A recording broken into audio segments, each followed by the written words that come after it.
It is my honor and pleasure to present to you my friend, Captain Andrew Ladak.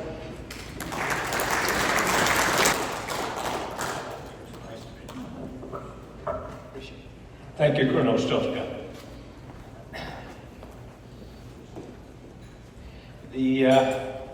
Well, let me say first of all that it's not only a great honor for me to be able to address this distinguished audience, but it's a genuine pleasure as well. The last time, I'm looking at my notes over here to make sure I don't forget the important stuff. Last time I attended one of these events was at Selfridge Air National Guard Base, and that was about 15, 16 years ago. The last time I participated in uniform was over 40 years ago with some of my fellow officers from my SF group, as we called it. And I would have worn that uniform today. I still have it, but much to my surprise, I found that it had shrunk in all these years. And what's even worse, I couldn't understand that, is the trousers have gotten longer by about this much. So the uniform didn't fit, and I'm in what, I don't know how many of you know the term mufti, which I think goes back to World War II era, which basically means civilian clothes as opposed to uniform. I thought long and hard about the topic that I want to talk about, and the topic I selected may strike you as somewhat unusual perhaps, but many of you I think will be able to relate to it, and I'm hopeful of course that all of you will find it interesting. And if you don't, it's going to be over in 15 minutes anyway. I should also say, and I think this will be apparent once I start talking, that this is, in a way, it's a Polish story, so I'm kind of giving away a little bit of what I'm going to talk about, but it's an American story as well. And had my parents gone to Windsor after the war instead of Detroit, it would have been a Canadian story too. And it has to do with, among other things, immigration and how immigrants in both of our countries have contributed to their country, and specifically, and I'm talking about all of us here, have contributed to our respective military forces. So, before I continue, let me pose a question. And the question is something that you may or may not have asked yourself. I didn't until I was much, much older. But who or what inspired you to serve in the uniform of your country? And again, when I was young, I didn't think about those things. But it was only when I was older, and in fact, when I did wear a uniform, that I began to think about some of these things. So my answer is fairly simple. My parents, both of my parents. Now, what I'm going to say may, I admit, reflect a certain amount of what I call, I don't know, for lack of a better word, retroactive refitting, in a sense that these are things, as I said, that I didn't think about when I was 5, 10, 15, or even 20 years old perhaps, but much later things started to fall into place, and I started thinking about the things that I will talk about. A little bit of background. I came to America at the age of 3. My parents, both Polish, had wound up in Germany at the end of the war, prior to the end of the war. They met and married there, and that's where I was born. And we came here in January of 1951. My parents at that point, like many others, not only Poles, but of course many, many other people of various nationalities, especially in Europe, had just gone through a horrific war, World War II. My father was a Polish officer in 1939 when the war broke out. Then he joined the Polish resistance. And parenthetically, speaking as a special forces officer, that was resistance movements, especially in Europe, for those of you that are familiar with them, were what today we call unconventional warfare. I don't know if the term was used back then, but guerrillas, resistance, and so on. There's some interesting stories there, but I'm not going to get into those today. My father, in any case, was arrested at one point by the Germans, spent some time in 2 concentration camps, and ended the war in forced labor in Germany. My mother, on the other hand, grew up in Warsaw. She was 16 when the war broke out. She endured, along with her compatriots, a brutal 5-year occupation in Poland by the Germans. At one point, again, an interesting story that we can talk about in private, she was almost shot in Warsaw for sticking her tongue out at a German officer.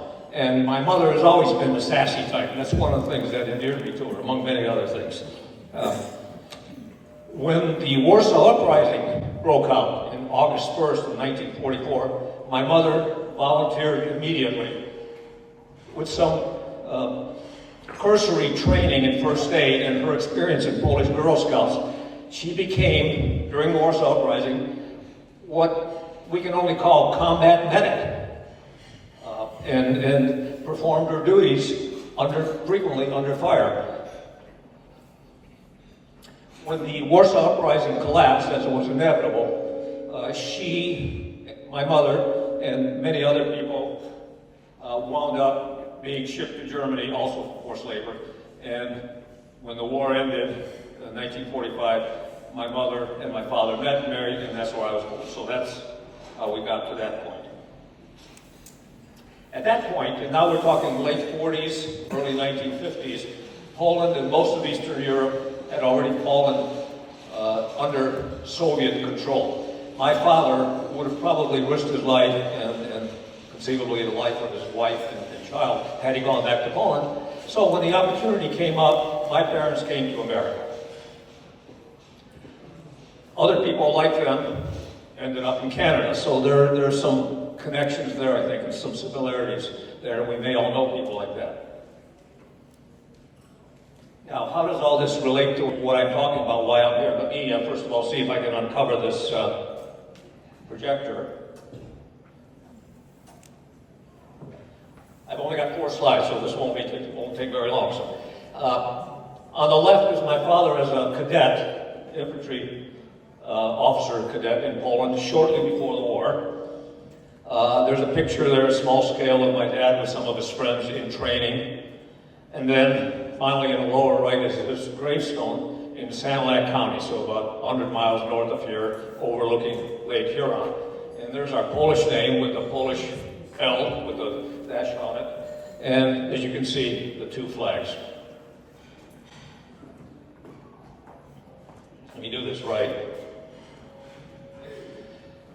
Again, going back to my mother's experience during the war, on the upper left, and the details hard to make out, but that's a German pass issued by the German authorities in Warsaw to students. My mother was a student at that point in Warsaw, so if you look closely, there's a German eagle on there, the Nazi eagle, and so on.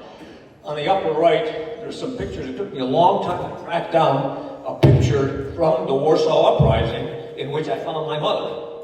And you can imagine there are thousands of photographs made during that struggle. And I finally found one, and I'm sure it's her because the similarities are just beyond doubt. And there's a scene there of Warsaw, what it looked like when the uprising was over. And then there's a picture of what in Polish are called sanitariuszki. And again, the closest I can come to is combat medic, and those of you who are familiar with, I'm sure, Canadian American Army. They're the people, in this case mostly women, whose job it was to go out and tend to wounded insurgents, and occasionally those that had died or who were dying, and then bring them back as well as they could to relatively friendly insurgent lines. Let me continue with the story. This picture sort of illustrates that. As I said, how does all of this relate to my being here tonight? Well, it was because of my parents, both of them, that I grew up dreaming of being a soldier. Now, this is the 1950s. I was a little kid, and a lot of boys, I suppose, at that point, maybe girls as well. More likely today, perhaps, with the way our military has evolved. But everybody wanted to be a soldier back then, but I wanted to be a soldier in particular because of my parents. I played soldier with my friends in the east side of what later became known as Poletown. I watched war movies. Many of you, especially those my age, will remember all the World War II black and white movies. So I watched those TV series in the early 60s called Combat, with American GIs fighting in France, right? And I remember my father and my mother would sometimes watch those with me. And I remember my dad sitting there once laughing at one of those episodes where the Americans were were shooting up a bunch of Germans or something, and my dad laughed. He said, you know, if the Germans had been that stupid, we would have won the whole war a whole lot sooner than we did. I remember that. But in any case, I wanted to follow in my father's footsteps for obvious reasons. An interesting sidelight, again, during that period, is that my parents, along with other parents of other kids like us, other immigrants, signed us up for Polish scouting in Detroit. I mention that because Polish scouting at that time, at least, was, as it existed here, was much more military, if you will, in the ethos than the American scouts. Our programs were more military, and you can understand because many of the leaders had just come out of the war. And so we had war games, I mean, physical contact kind of stuff. I get thrown out of Boy Scouts of America if I try something like that. Right? But I mention that because, again, that was part of my, what's the word I'm looking for? Indoctrination isn't the right word, but part of my preparation, if you will, although I didn't know it at the time, for life in the military. So basic training was a breeze, right, when I went through it, relatively speaking. My father, for me, especially now looking back, modeled what I think of as soldierly values, in a positive sense of the word, virtues, if you will. Okay, he was disciplined, self-disciplined, as well as disciplined in general, physically fit, even later in life.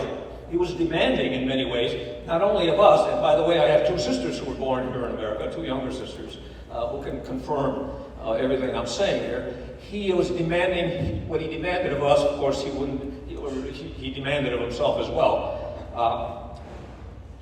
But he was as close as any figure could come, in my mind, to a hero. For all the obvious reasons, especially when you're 5, 6, 7, 8, 9, 10 years old. You can imagine how your dad, with that kind of history, is your hero. But it wasn't only my dad. My mother was, and still is, because she's still living at 100, by the way, was also a hero. And in some ways, as I thought about it, again, not back then, but now when I think about it, what she did, what my mother did, was even more heroic than my father. Because after all, he was a trained soldier. He was trained for combat. My mother wasn't. She turned 21 on the second day of the Warsaw Uprising.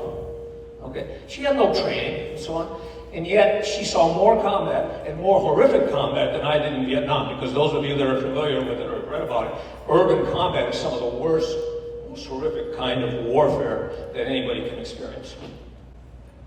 So my mother also helped inspire my interest in the military unwittingly. I don't think she intended that, nor did my father probably, but that was just one of the outcomes of living and listening to their stories. Interestingly, my mother was more willing to talk about her wartime experiences than my father was. And I don't know that it has to do with some of the concepts of PTSD and some of those things. He just wasn't the type to talk about it unless we prompted him.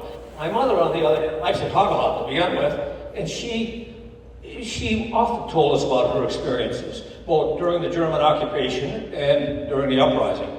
One of the things that I remember my mother telling me, and again, I don't know how old I was at that time, but I remember her saying something like, you know, when you're preparing to go into the attack or into an assault, you're getting ready for it. Okay, you know you're going to be going out into the open, perhaps into enemy fire. You're worried. You're obviously your anxiety and your adrenaline level is way up. But she says once the proverbial whistle blows and you go over the top or go over the barricade or start running towards your objective, she says, I didn't feel any fear. Because, and I'm assuming, now this is me psychoanalyzing, but I'm assuming it was because I found that out later, you're so focused on your mission, on your job, on getting across that open area, perhaps under enemy fire, and doing your job, which in her case meant tending to soldiers that were wounded, either dead or dying in some cases. And you're so focused on that, she says, I don't remember fearing any fear at that moment. I imagine afterwards she had the jitters, probably had a lot of coffee. But at that point, I remember that when she told me when I was in Vietnam. Nothing as horrific as what happened to her, and yet it came back to me at various points where I said, you know, my mom was right. She was right about that.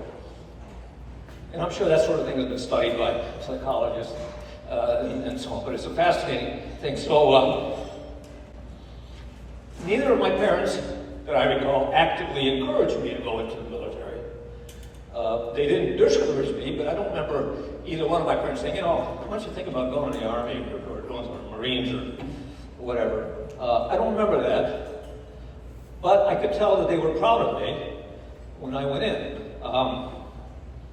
By the time I was in college, I was determined to go into the military, and I wanted to be an officer because guess what? My father had been an officer, and I wanted, if nothing else, to prove myself to him.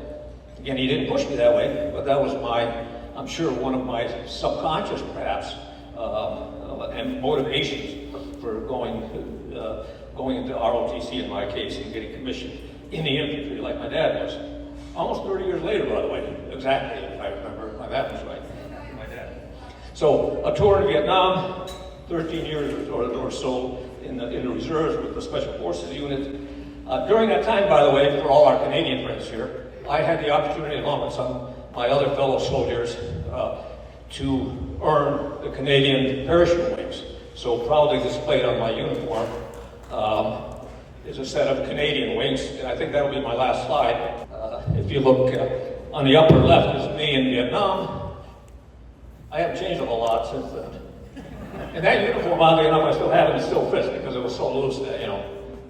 And then that's me with the big pack at home in the reserves, coming home after a weekend drill, presumably. And then my, what do you call it, shadow box, I think, which shows, you know, some of the insignia, the medals, not only medals, but just some of the insignia.